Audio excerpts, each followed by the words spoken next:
Hello, c'est HR, votre chroniqueur. Alors hier soir, j'ai eu la chance, je fais partie de ceux qui ont vu en avant-première le petit thriller Drop Game. Oui, pourquoi je dis petit thriller?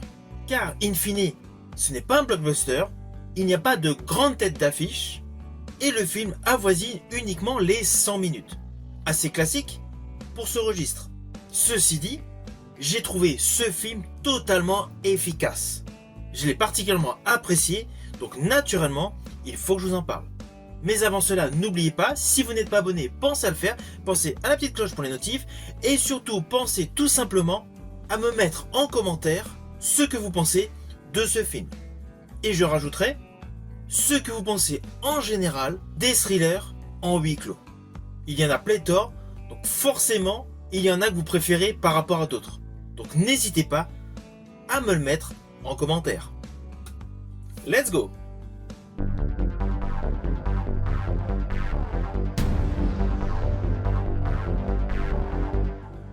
Alors je vais vous le faire de manière extrêmement simple. Vous l'avez saisi par le biais des différents teasers et bandes annonces. Une femme, mère de famille, accepte un rendez-vous galant afin tout simplement de reconstruire sa vie. Et lors de ce rendez-vous galant, elle reçoit des messages menaçants. Alors le fait est que c'est une femme qui s'est consacrée essentiellement à l'éducation de son fils. De ce fait, cela fait des lustres qu'elle n'est pas sortie. D'où la grosse innovation pour elle de participer à ce date.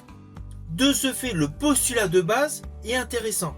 Nous avons une mère de famille qui pour une fois a décidé de changer son quotidien. Elle va dans un restaurant, s'apprête à converser avec un gentleman, mais là, coup de théâtre, elle reçoit des messages extrêmement anxiogènes. Alors sur le fond, cela peut paraître simple comme histoire, mais n'oublions pas que le réalisateur est Christopher Landon, scénariste de Paranormal Activity 2, 3 et 4, et réalisateur de Paranormal Activity de Mark Edwards en 2014. Il a également réalisé Happy Birthday en 2017 et Happy Birthday 2 en 2019.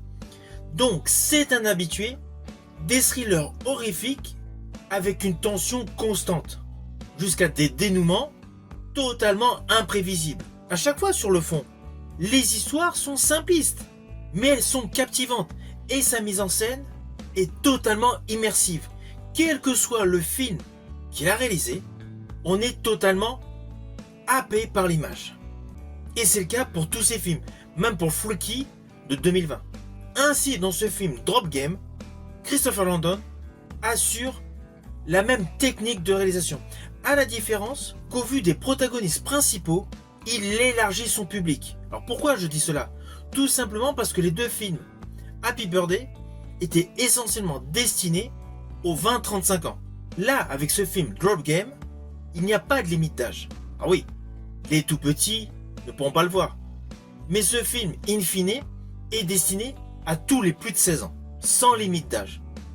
De ce fait, la fourchette de public est beaucoup plus vaste et implicitement démontre une écriture scénaristique beaucoup plus mature et beaucoup plus intéressante.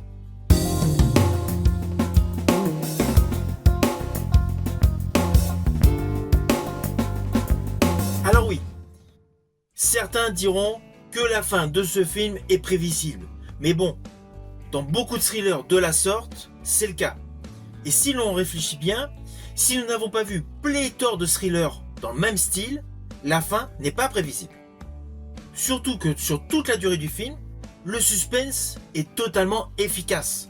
Et du fait de sa courte durée, on ne perd pas de temps en détails qui n'ont rien à voir avec l'histoire. On est davantage concentré sur le duo d'acteurs principaux.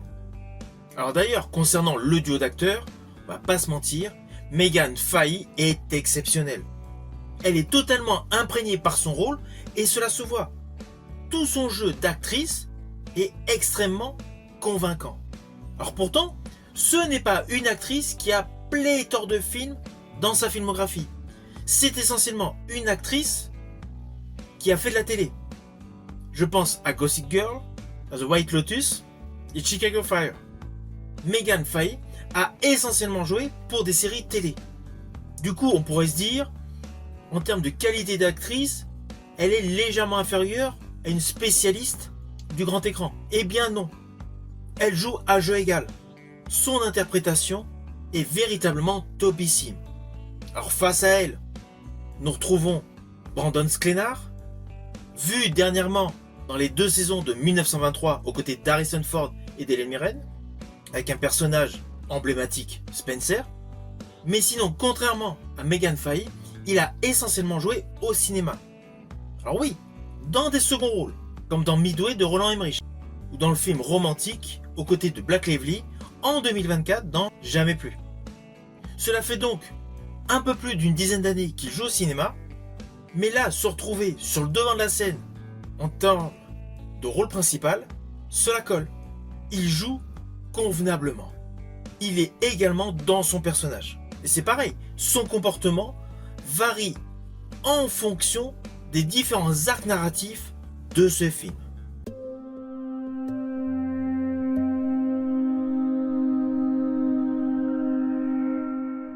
Alors pour la petite histoire, j'ai plusieurs anecdotes concernant ce film.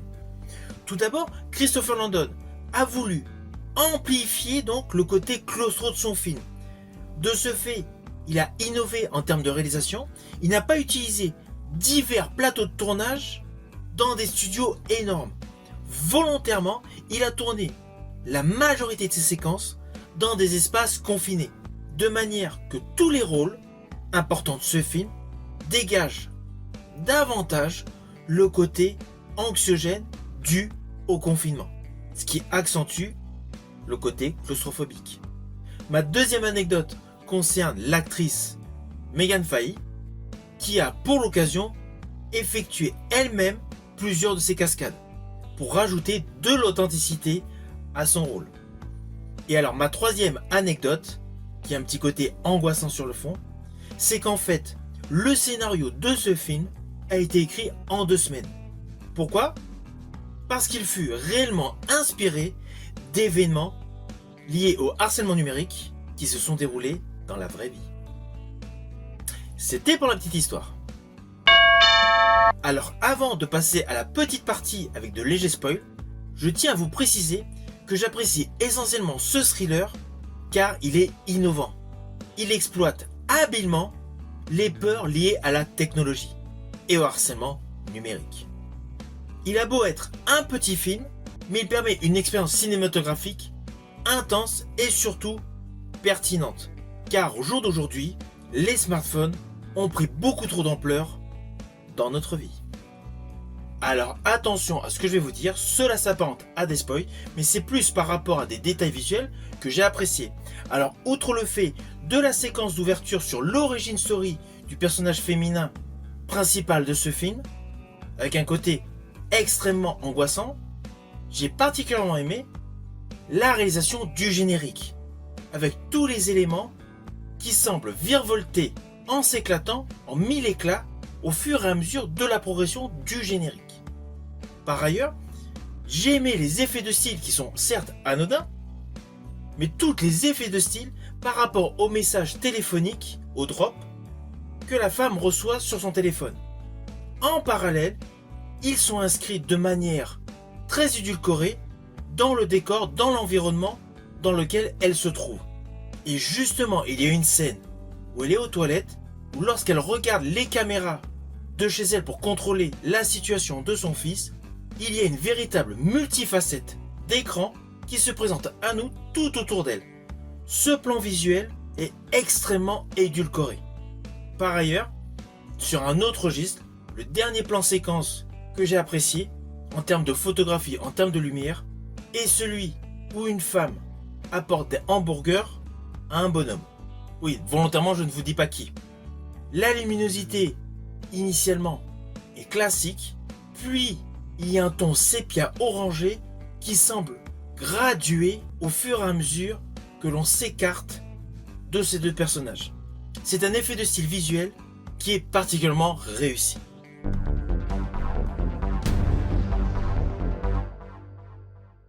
Alors au final, naturellement, c'est un film que je vous invite à découvrir. Certes, ce n'est pas le plus grand thriller de tous les temps, mais il tient en haleine du début jusqu'à la fin et surtout nous permet d'être en totale immersion dans une histoire liée aux nouvelles technologies. Si vous avez aimé ma vidéo, n'oubliez pas, petit pouce vers le haut, pensez au partage. Quant à moi, je vous dis à bientôt pour une prochaine vidéo.